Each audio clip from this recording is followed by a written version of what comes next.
Assalamu alaikum and welcome to the new lecture on drugs used in the treatment of cardiovascular problems. I am Shoaib Mohammed, lecturer in the Department of Pharmaceutics, Faculty of Pharmacy, University of Sindh. So this is the list of the different classes of the drugs that are used into the cardiovascular problems. These include the diuretics, beta blockers, ACE inhibitors, angiotensin receptor blockers, calcium channel blockers, and we will be discussing some other antihypertensive drugs, and finally we will be summarizing the lecture. These are the different classes of drugs that are used in the treatment of the cardiovascular problems.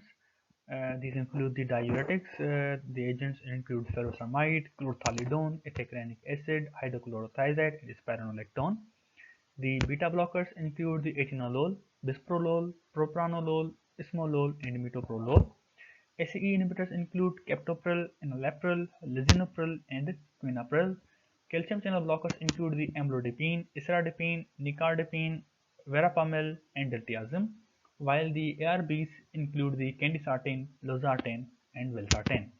There are many other agents of these classes available into the market, but we will be more focused on these agents. The diuretics decrease the blood pressure by removing the uh, sodium and water from the body, by excretion of sodium and water from the body, and eventually the blood pressure decreases.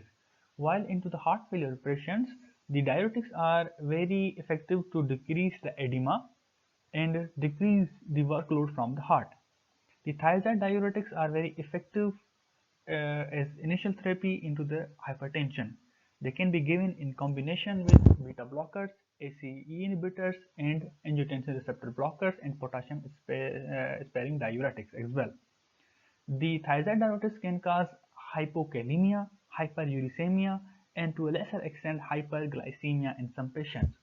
So while using the thiazide diuretics, we have to be very careful in patients of diabetes because they may cause fluctuations into the blood glucose levels.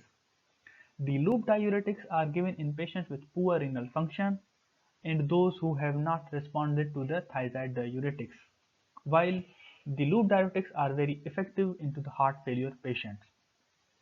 The spironolactone and eplerenone are aldosterone receptor blockers. These are also used as diuretics, but they are very weak diuretics, so they are used in combination with the other diuretics like the thiazide diuretics. However, the spironolactone and eplerenone are very effective into the heart failure because they manage the or inhibit the structural changes into the heart, which may weaken the heart further. Beta blockers are one of the commonly used drugs in the treatment of the hypertension as well as the heart failure. The propranolol is one of the prototype of the beta blocker drug, but it's a non-selective beta blocker and affects the beta 1 and beta 2 receptors on the heart and the lungs respectively. So there are more chances of the side effects with the propranolol. The most selective agents like the metoprolol and atenolol are one of the most commonly used drugs in the treatment of the hypertension and the heart failure. The beta blockers are also very effective into the remodeling of the heart into the heart failure, and they are also decreasing the workload from the heart. Both of these drugs can be given at the dose of the 50 mg once a day or twice a day.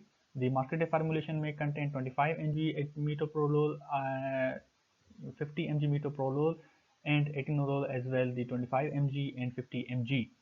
The dose for the hypertension of atenolol is 50 mg, while 200 mg of the atenolol can be used into the anginal attack. The non-selective beta blockers are contraindicated in patients with the asthma because they are affecting the beta 2 mediated bronchoconstriction, and they will be complicating the condition of asthmatic patients, so they should be very carefully used in the treatment with asthma. Their adverse effects include commonly the bradycardia, hypotension, fatigue, and lethargy. They may also cause alterations into the serum lipid patterns, like decrease into the HDL and increase into the triglycerides. Um, the patients may suffer with the drug withdrawal when we are stopping a beta blocker with the intention to change the drug. We should not suddenly withdraw the drug. If we suddenly withdraw the drug, the patient may be suffer from angina, myocardial infarction, and even sudden death in patients with the ischemic heart disease. So if we want to withdraw a beta blocker from a patient, so we may go for the dose tempering. We should slowly decrease the dose of the drug, and finally we remove the drug and add a new drug to the therapy of the patient. Uh, then we have the ACE inhibitors. The angiotensin converting enzyme inhibitors inhibit the conversion of angiotensin 1 to angiotensin 2, and eventually there will be more vasodilation. They are also affecting the breakdown of bradykinin, which results into the production of nitric oxide and prostacyclin, and both of these agents are the potent vasodilators. Uh, almost all of the agents from the ACE inhibitors are the prodrugs, and they will need to be conversion into the active form by the liver, except for the captopril and lisinopril. So if a patient is suffering from hepatic impairment, the captopril and the lisinopril will be more effective because they does not require any activation from the liver. Their adverse effects, of course, dry cough is one of the major adverse effects of the drugs, and we may need to switch the drug in some of the patients, and we may go for the ARBs. The other adverse effects include the rash, fever, altered taste, hypotension, and hyperkalemia. They may cause the fetal malformation if we are administering the drug to a pregnant woman. They may cause abnormalities into the fetal growth. So these drugs are contraindicated to the pregnant woman as well. So the angiotensin receptor blockers will act upon the receptors on which the angiotensin 2 will act and cause the vasoconstriction. But these drugs act on these receptors, block these receptors. Eventually, angiotensin will not be acting onto the blood vessels, and there will be dilation of the blood vessels. It will also be inhibiting the angiotensin secretion. So if the angiotensin secretion is inhibited, there will be more secretion of the sodium and water, and volume of the blood will be reduced. The adverse effects of the angiotensin receptor blockers are most often similar to the ACE inhibitors. However, they have less risk of the producing cough, dry cough, and the angioedema into the patients. The angiotensin converting enzyme inhibitors that are causing the fetal malformations, angiotensin receptor blockers are also teratogenic and may cause problems into the fetal growth, and so these are also not indicated into the pregnant woman.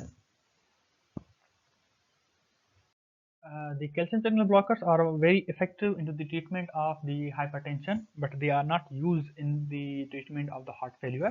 Into the hypertension, they are causing the decreased movement of the calcium inside the cells of the blood vessels, and if the calcium is not moved inside the cell, there will be relaxation of the muscles of the blood vessels, and there will be vasodilation, and the blood pressure will be decreased.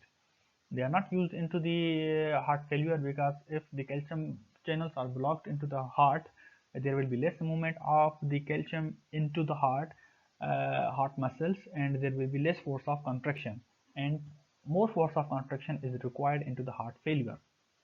Most of these formulations have short half-lives of 3 to 8 hours, but the sustained release formulation of the calcium channel blockers are available, and they can be used on once daily basis. The adverse effects produced by the calcium channel blockers include the flushing, dizziness, headache, hypotension, and the increased doses, and they may also cause the peripheral edema. For the treatment of hypertension, we also have some other agents, like we have renin inhibitors like aliskiren. It will inhibit the renin, and if renin is inhibited, the sodium water retention will be reduced. There will be more excretion of the sodium in water, and volume of the blood will be reduced, and eventually blood pressure will be decreased. We also have the selective alpha receptor blockers that include the prazosin and the doxazosin. They will block the alpha receptors that will cause the relaxation of the blood vessels, and eventually the blood pressure and peripheral resistance will be reduced.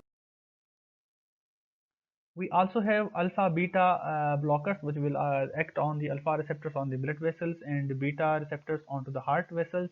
They will decrease the rate of contraction of heart. They will also cause the relaxation of the blood vessels, and eventually the blood pressure will be reduced. Then we have the centrally acting antihypertensive agents who will act onto the central nervous system and cause the reduced sympathetic activity. In eventually the rate of contraction of heart will be reduced, and total peripheral resistance and blood pressure will be reduced as well.